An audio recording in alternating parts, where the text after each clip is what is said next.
মার্কিন president Donald Trump বলেছেন তিনি ইরানের নতুন সর্বোচ্চ নেতা নির্বাচনের প্রতি অসন্তুষ্ট এবং মোজতবা খামেনিকে শান্তিতে থাকতে দেবেন না। ফক্স নিউজকে দেয়া এক সাক্ষাৎকারে ট্রাম্প ইরানের নতুন সর্বোচ্চ নেতা হিসেবে নিযুক্ত প্রয়াত আয়াতুল্লাহ আলী খামেনির ছেলে মোজতবা খামেনির কথা উল্লেখ করে বলেন, আমি বিশ্বাস করি না যে তিনি শান্তিতে থাকতে পারবেন, তাকে কোনোভাবেই আমি শান্তিতে থাকতে দেব না।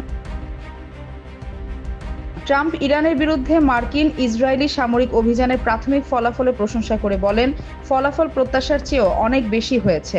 ট্রাম্প বলেন, ২৮ ফেব্রুয়ারি শুরু হওয়া এই যৌথ অভিযান ইতোমধ্যেই হাজার হাজার লক্ষ্যবস্তু ধ্বংস করেছে। মার্কিন বাহিনী প্রথম হামলায় ইরানের প্রায় অর্ধেক ক্ষেপণাস্ত্র ধ্বংস করে দিয়েছে। তিনি আরও বলেন, যখন আমরা প্রথমে তাদের আক্রমণ করি তখন তাদের ৫০% ক্ষেপণাস্ত্র ধ্বংস করে দেই এবং যদি আমরা তা না করতাম তাহলে লড়াই আরও কঠিন হতো। ইরানি নেতাদের সঙ্গে কথা বলবেন কিনা জানতে চাইলে ট্রাম্প বলেন, শর্তের ওপর নির্ভর করে আলোচনা সম্ভব। আমি শুনছি তারা কথা বলতে চায়, এটা সম্ভব, তবে সংলাপের জন্য কিছু শর্ত রয়েছে। ট্রাম্প আরও বলেন, তিনি অবাক হয়েছেন যে যুক্তরাষ্ট্র ও ইসরায়েলি হামলার প্রতিশোধ হিসেবে ইরান উপসাগরীয় দেশগুলোতে হামলা চালিয়েছে।